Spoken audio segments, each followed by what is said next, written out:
याद रखो जब अल्लाह फरमाएगा कि ऐ ईसा इब्न मरियम, क्या तुमने लोगों से कहा था कि अल्लाह के सिवा मुझे और मेरी वालिदा को माबूद मुकर्रर करो?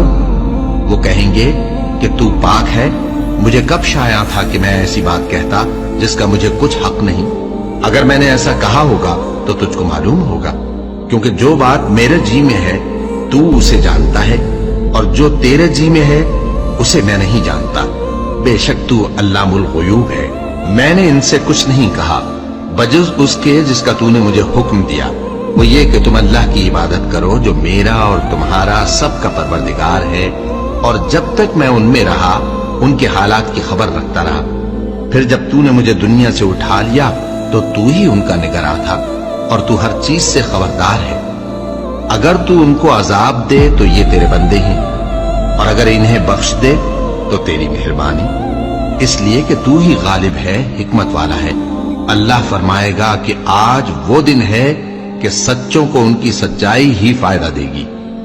उनके लिए बाग हैं जिनके नीचे नहरें बह रही हैं, हमेशा हमेशा वो उनमें बसते रहेंगे।